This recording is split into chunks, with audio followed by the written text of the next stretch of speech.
आज भी प्रमाण है। सोमेश्वर महादेव का नाम लेकर किसी के शरीर में कोई बीमारी हो गई है, चर्म रोग हो गया, चमड़ी सफेद पड़ गई हो, या काया में कोई ऐसा रोग हो गया कि फुकलियां निकलना चालू हो गई, या चर्म रोग हो गया, कुछ मत करिए, अलोनी गोबरी लीजिए। गोबरी मतलब कंडा, अलोना कंडा गाय पोटा करती है, वो सूखा हुआ, सूखे हुए कंडे को लेकर जला लीजिए। जलाने के बाद में किसी भी द्वादशी तिथि के दिन उस कंडे की राख को सफेद वस्त्र में ले लीजिए और ब्रह्म मुहूर्त में स्नान कर कर जाकर उस भस्म को शंकर भगवान पर जाकर सोमेश्वर महादेव का नाम लेकर चढ़ाइए। सोमेश्वर महादेव का नाम लेकर चढ़ाकर उस भस्म को वापस उठा लीजिए। भस्म उठाकर उसको लेकर आ जाइए। संपूर्ण वस्त्रों से विहीन होकर उस भस्म को 5 दिन लगातार पानी में डालकर स्नान करते जाइए। 5 दिन लगातार स्नान करोगे, जिसकी सफेद चमड़ी पड़ रही होगी, 10वें दिन से वो चमड़ी अपने आप अपने असली रूप में आना चालू हो जाती है, अपने असली। सोमेश्वर महादेव का स्मरण। आंकड़े के पत्ते की जो माला होती है, ये माला कार्य की सिद्धि के लिए होती है। इसमें एक एक आंकड़े के पत्ते पर सीताराम लिखा जाता है। मात्र एक पत्ता ऐसा होता है जिस पत्ते पर सीताराम नहीं लिखा जाता। 108 पत्ते में से एक पत्ता, बस उस पत्ते को हथेली में रखकर उल्टा हाथ आपको रखना है और अपनी कामना कर कर उस पत्ते को बांध देना है। ये जरूरी नहीं है कि 25 के बाद बांधो, 50 के बाद बांधो या 100 के बाद बांधो, आपकी मर्जी पड़े। उस खाली पत्ते को कहीं पर भी बांध दीजिए और उस माला को अपनी कामना कर कर श्री हनुमान जी महाराज को समर्पित कर दीजिए। महाराज, इसके लिए कोई तिथि, कोई दिन, कोई वार निश्चित नहीं है। बस ये माला जब हनुमान जी को चढ़ जाए तब एक घी का और एक तेल का दिया हनुमान जी के सम्मुख में लंबी बाती का लगा देना महाराज, और अपनी कामना कर कर आप आ जाइए। आपकी वो कामना 2.5 महीना या 3 महीना, इससे ज्यादा नहीं जाएगा, वो कामना बाबा पूरी करेगा, क्योंकि शिव और हनुमान ये सब एक ही स्वरूप है। ध्यान दीजिएगा, पंचमुखी हनुमान का एक स्मरण, पंचमुखी हनुमान का एक भाव। जैसे बहुत ज्यादा तकलीफ अगर व्यक्ति को हो गई है, बहुत कष्टमय जीवन चल रहा, हार गए हर जगह से और तकलीफमय जीवन चल रहा है, तो पंचमुखी हनुमान का एक शिव महापुराण का और स्कंद पुराण का एक बड़ा सुंदर मंत्र है। उस मंत्र को आप सब एक बार हमारे साथ में बोलें। ओम नमो हनुमते रुद्र अवताराय सर्व शत्रु संहारणाय सर्व रोग हराय सर्व वशीकरणाय रामदूताय स्वाहा। बस इस मंत्र को हाथ में काली तिल लेकर, एक जौ लेकर और गूगल लेकर, थोड़ा सा इसमें गाय का घी डालकर, कंडे को या अग्नि को जलाकर इस मंत्र का 11 बार 21 बार जाप कर कर अपनी कामना कर कर छोड़ दीजिए। कैसा भी रोग हो, बीमारी हो, कष्ट हो, दुख हो, तकलीफ हो, 21 दिन के अंदर वो आनंद आना प्रारंभ कर देता है महाराज। इस मंत्र, स्कंद पुराण का, शिव महापुराण का ये मंत्र मूल पंचा।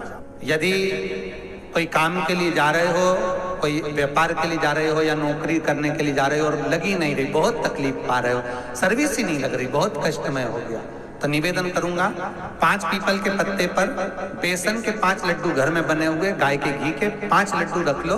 उस लड्डू के बीचों बीच एक आटे का दिया और उसमें तिल्ली का तेल डालकर इसी मंत्र का प्रयोग कर कर पंचमुखी हनुमान का किसी भी हनुमान के मंदिर में जाकर, दक्षिण मुखी हनुमान के मंदिर में जाकर उसको रख कर आ जाइए। इसके बाद आप उस काम के लिए जाइए, आपका काम सफल हो जाएगा। आपको किसी को नहीं कहना पड़ेगा कि हाथ जोड़ना नहीं पड़ेगा, किसी के पांव नहीं पड़ना पड़ेंगे, तुरंत काम होगा। हनुमान जी के एक भाई का नाम है गतिमान। कभी स्कंद पुराण अगर पढ़े, रामेश्वर में, रामेश्वर धाम की स्थापना में हनुमान जी का वर्णन पूरा है। कभी मौका लगे तो आप श्रवण करना स्कंद पुराण, तो उसमें हनुमान जी के भाई गतिमान का व्याख्यान लिखा होगा।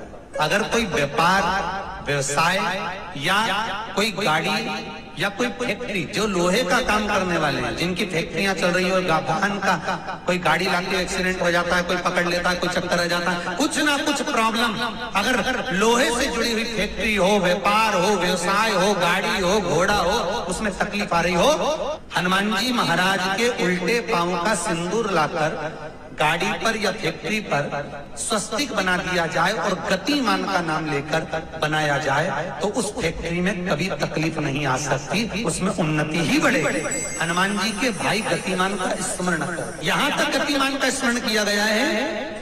अगर किसी पति पत्नी में झगड़ा चल रहा हो, प्रेम नहीं बढ़ रहा हो, बहुत क्लेश हुई और अदालत में बात पहुंच गई, तलाक होने वाला है, तो भी गतिमान का नाम लेकर हनुमान जी के मंदिर में एक ध्वजा लगा दी जाती है और उस पर ध्वजा पर स्वस्तिक बना दिया जाता है गतिमान का नाम लेकर, तो पति पत्नी का प्रेम वापस बढ़ जाता है और तलाक नहीं होता है महाराज। जिसका तलाक नहीं चाहिए, केवल एक दीवार ऐसी होती है जहाँ पर हनुमान जी का चित्र लगाया जाता है। चाहे तुम पर्वत उठाने वाला चित्र लगाओ हनुमान जी का, चाहे बैठे हुए लगाओ, चाहे रामायण पढ़ने वाला लगाओ, चाहे लंका दहन करने वाला लगाओ, चाहे राम नाम जपने वाला लगाओ, चाहे लक्ष्मण को संजीवनी देने वाला लगाओ, चाहे मौन मुद्रा में लगा दो, चाहे स्तुति में लगा दो, चाहे भजन में लगा दो, हनुमान जी का कोई भी चित्र लगता है तो ना पूरब में लगेगा, ना पश्चिम में लगेगा, ना दक्षिण में लगेगा। हनुमान जी का अगर चित्र लगता है तो उत्तर की दीवार में दक्षिण को देखते हुए लगता है, केवल एक ही स्थान।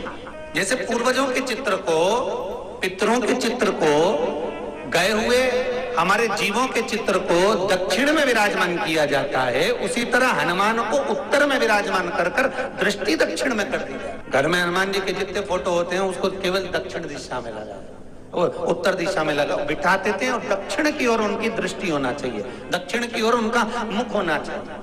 अगर व्यक्ति के जीवन में कोई बीमारी आने वाली है, व्यक्ति के जीवन में कोई रोग आने वाला है, व्यक्ति के जीवन में अगर कोई कष्ट आने वाला है, व्यक्ति के जीवन में अगर कोई परेशानी आने वाली है, व्यक्ति के जीवन में कोई एक्सीडेंट का योग भी बनने वाला है, तो शास्त्र कहता है वो दिशा दक्षिण से ही बनता है।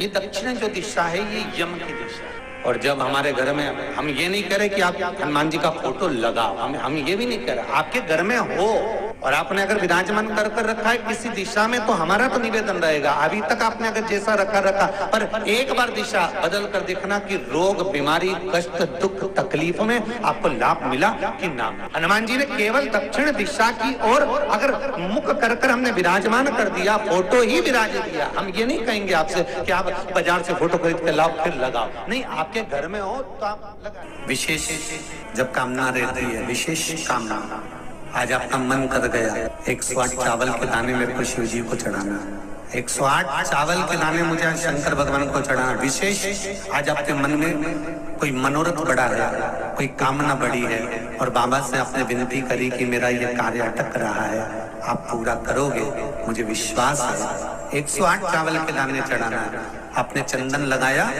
हाथ की हथेली पर 108 चावल के दाने जो घर से गिनकर लेकर गए हो उसको हथेली में रखा, एक एक चावल का दाना नहीं चढ़ाया, हथेली में रखकर जो विशेष कामना, जैसे किसी कर्मकांडी ब्राह्मण से पूछा जाए पूजन होने के बाद में विशेष अर्घ दिया जाता है, विशेष अर्घ, उसी तरह विशेष कामना के लिए 108 अक्षत के दाने हाथ में हो और आपकी कामना कर कर जिस कार्य के लिए आपने बाबा को आज स्पर्श किया है, हाथ में लेकर जहां आपने चंदन लगाया है उसी जगह पर हथेली से बाबा को चंदन वाले स्थान पर उस 108 चावल के दाने को रख देना चाहिए, छोड़ देना चाहिए, ये लगा देना चाहिए। विशेष अर्घ का महत्व किसी कर्मकांडी ब्राह्मण से अवश्य पूछना कि उसका फल क्या होगा। विशेष अक्षत का महत्व शिव महापुराण की कथा करते। श्री शिवाय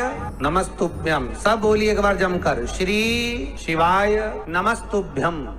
प्रैक्टिकल जरूर करना, कहीं सियोर वाला महाराज झूठ तो नहीं बोल रहा। शास्त्रों की बातें हमारे जीवन में हमें सुख प्रदान करे, इसलिए इस भाव का आनंद करते हुए आज की कथा को विराम देते हैं।